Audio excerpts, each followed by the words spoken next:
Hello, this is Ritchie of Ritchie Business Solutions. I'd like to talk with you briefly about your firm's cash flow. Is poor cash flow an issue for your legal practice? While the bills and staff have to be paid, the result of poor cash flow is generally that you, as a principal of the firm, can't draw your full profit entitlement. I'm sure that wasn't what you envisaged when you first went into practice.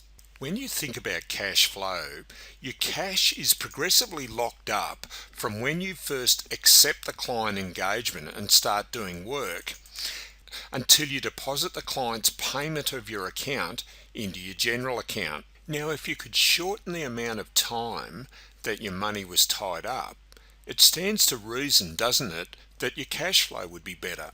Commonly, this period from here to here is called your days of lockup. So what are these days of lockup represented by in your practice's assets? The assets locked up are these: firstly, debtors, and also work in progress. So let's call the total sum your practice lockup. Now I'm going to use an example here with some numbers to explain the concept further. Let's say these numbers were your section of the practice, or in a smaller practice, these may well be the practice numbers. Is that lockup good or bad? The answer is that it depends. With just that information, you can't really say. What you really need to know is how big your practice is. Let's now add, for example purposes, an annual revenue figure for this practice and look at the numbers again. So, is the lockup good or bad? My experience is that you need to convert these figures into the length of time that represents for your fee earners to really get it. So let's do that. By dividing by your annual fees and multiplying by the number of days in the year, it will give you the number of days of lockup. What this is saying is that on average it takes 146 days from commencing the engagement to billing the client, and then a further 73 days from billing the client to collecting the cash. The question now is 219 days or 7.2 months a lot of lockup?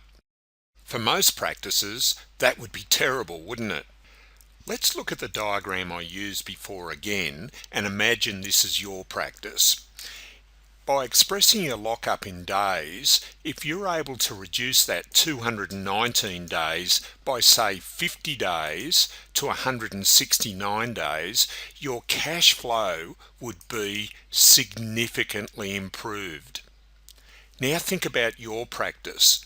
Divide your annual fees by 365 and you can see how much each day of lockup represents.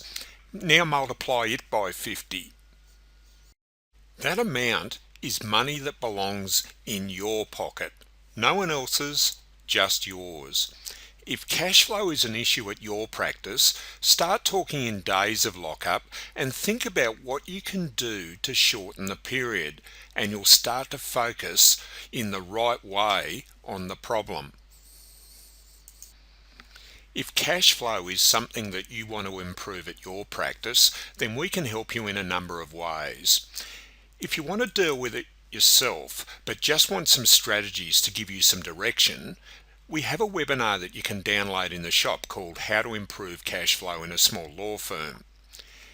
If you want to get some ongoing help, then maybe one of our coaching groups may well be right for you. I suggest that you look at the videos on our coaching and consulting services or contact us to discuss what might be right for you. Thank you for your time, and I trust that we've given you some ideas to unlock the profit at your law firm.